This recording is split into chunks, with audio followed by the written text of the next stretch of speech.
ఎడారిలో సెలయేర్లు ఆగస్ట్ 5వ తేదీ.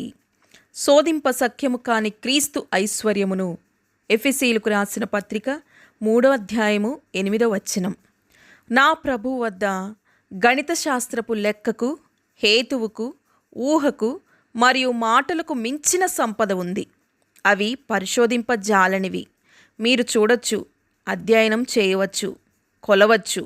కానీ యేసు మీ ఉన్నతమైన ఆలోచనల కంటే ఎంతో గొప్ప రక్షకుడు. మీరు పాపం చేయడానికి సిద్ధంగా ఉన్నదానికంటే ఎక్కువగా నా ప్రభు క్షమించడానికి సిద్ధంగా ఉంటాడు. మీరు అతిక్రమించడానికంటే ఎక్కువగా ఆయన క్షమించగలిగిన వాడు. మీరు ఒప్పుకునే దానికంటే ఎక్కువగా నా ప్రభు మీ అవసరాలను తీర్చడానికి ఇష్టపడతాడు. నా ప్రభువైన యేసును గురించి తక్కువ స్థాయి ఆలోచనలను ఆయన సహించలేడు.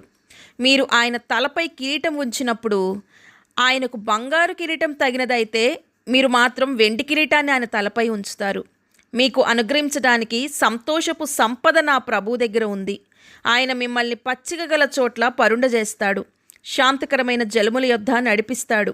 ఆయన కాపరైనప్పుడు మీరు ఆయన గొర్రెలుగా ఆయన పాదాల దగ్గర పడుకొని ఉన్నప్పుడు ఆయన పిల్లంగ్రోవి నుండి వచ్చే సంగీతానికి మించిన మధురమైన సంగీతం లేదు. ఆయన ప్రేమ భూమిపై కానీ పరలోకంలో కానీ ఉన్న ఏ ప్రేమకు సరితూగదు.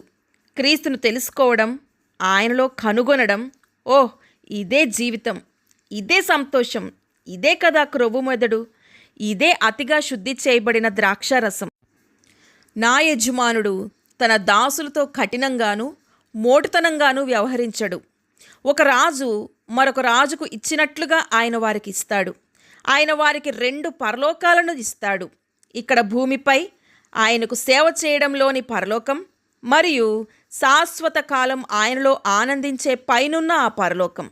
పరిశోధించలేని ఆయన ఐశ్వర్యాన్ని నిత్యత్వంలోనే అత్యుత్తమంగా అర్థం చేసుకోగలం.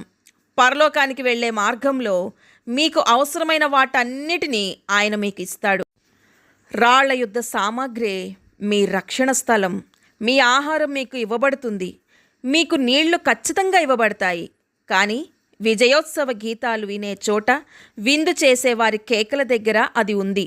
మహిమగల తమ ప్రియుడైన వారిని ముఖాముఖిగా చూస్తారు. పరిశోధించలేని క్రీస్తు ఐశ్వర్యం. భూమిపై పాటలకు స్వరం, ఆయన పరలోకపు సితారాలకు పాట.